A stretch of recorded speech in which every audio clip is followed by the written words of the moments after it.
રાજકોટના માધાપર ચોકડી નજીક એક ગોડાઉનની અંદરથી છે તે આવેલી બદામો છે તે સડેલી હાલતમાં જોવા મળી રહી છે અને અહીંયા આરોગ્ય વિભાગના દરોડા છે તે કરવામાં આવ્યા છે। આ બદામની હાલત જોઈ શકો છો કે ફૂગ વળી ગઈ છે અને બદામ છે તે કોઈ જે રીતના ખાઈ ન શકે તે પ્રકારની બદામ છે તે અહીંયા જે રીતના છે તે બનાવીને ક્રશ કરવામાં આવતી હતી, પરંતુ જે રીતના અહીંયા આરોગ્ય વિભાગના છે તે અત્યારે દરોડા કરવામાં આવ્યા છે અને આરોગ્ય વિભાગ દ્વારા અહીંયાથી સડેલી બદામો જે રીતના છે તે અહીંયાથી પકડવામાં આવી છે। ત્યારે તેમની સાથે જ વાત કરીશું જે આ બદામનો કેટલો જથ્થો હશે જે અત્યારે અહીંયા કહીએ કે આવી હાલતમાં છે કે જે ખાઈ પણ ન શકાય।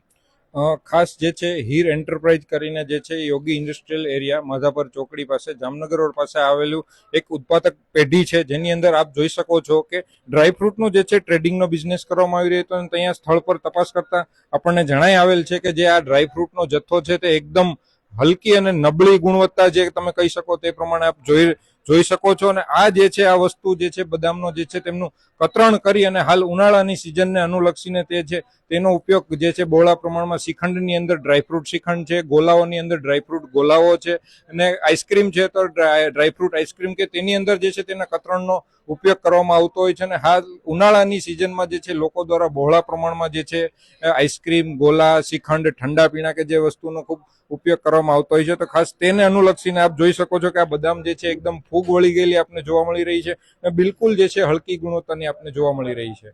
આ બદામ જે છે જે ખાઈ પણ ન શકાય, પરંતુ જો કોઈ વ્યક્તિ આ બદામને આરોગે તો કયા પ્રકારના તેને રોગો છે તે થઈ શકે? આ જે છે આપ જોઈ શકો છો કે એકદમ સડી ગયેલી અને હલકી અને નબળી ગુણવત્તાની જે છે બદામ જે છે આ જે છે આવા બદામ કે કોઈ પણ ડ્રાયફ્રૂટ્સ ખાવાને કારણે જે છે એબ્ડોમિનલ ડિસ્કમ્ફર્ટ એટલે કે પેટમાં દુખાવો છે, વોમિટિંગ છે, ડાયરિયા છે અને બીજા આંતરડાને લગતા નાના મોટા જે છે રોગો થવાની પૂરેપૂરી શક્યતાઓ રહેલી છે।